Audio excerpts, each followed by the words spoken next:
Quite often, when you sit back and think of Appalachia and its vast wilderness, you often think of all the creatures that live there, such as deer, squirrel, rabbits, that old sly fox that's breaking into your chicken coop, old Dirty Dan, the star of the show As the Ridge Turns, and of course, old raccoons.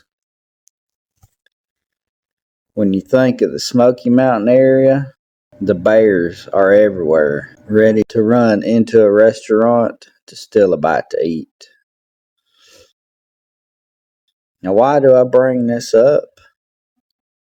Well, recently my family went on a 5-day getaway down in Gulf Shores, Alabama, getting to experience the beautiful white sandy beaches and the salty waters of the Gulf Coast.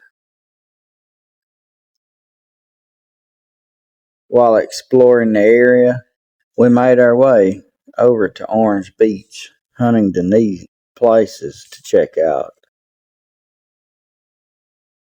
As you know, I love history. So where else can you find better history than an old cemetery? We visited the Orange Beach Cemetery. It was a cool place from back in the 1800s. Wouldn't you know it, there was a history marker sharing the history of this area. The community was known as BearPoint, which absolutely took me by surprise. Bears are mountain dwellers, not beach goers. What do? Go on vacation and forget to leave?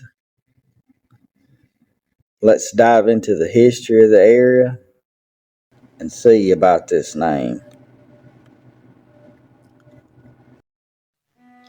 Appalachia. The mountains are like no other.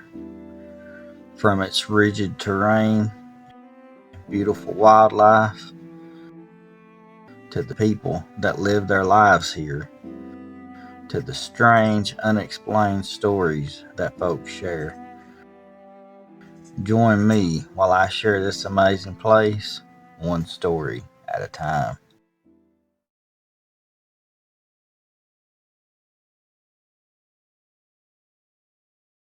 The BearPoint area, mostly around the cemetery, was a piece of land that was part of the Spanish land grant given to the Suarez family just before the War of 1812.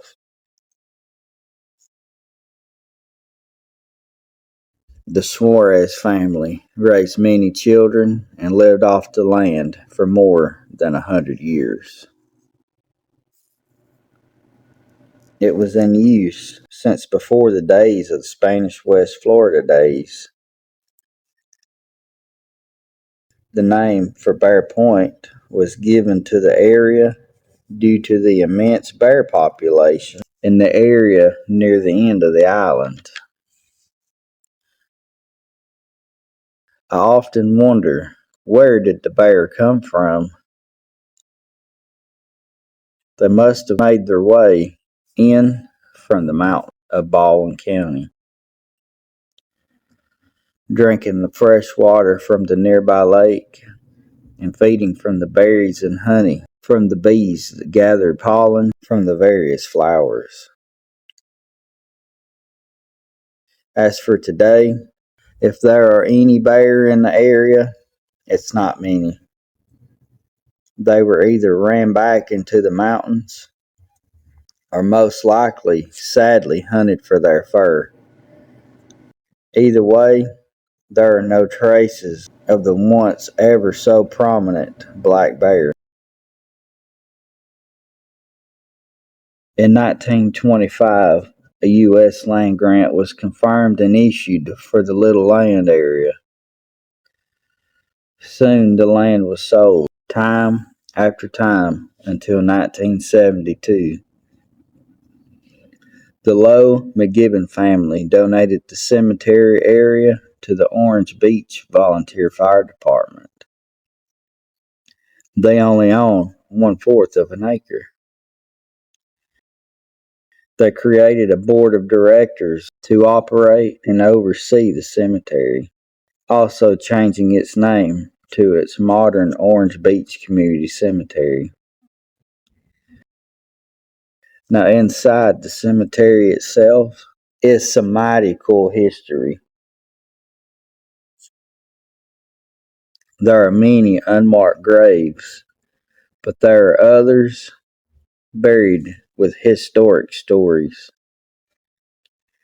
There is told to be an entire and unnamed family that lost their lives during the Spanish flu outbreak in 1918. Two unknown soldiers who washed ashore on their wrecked ship.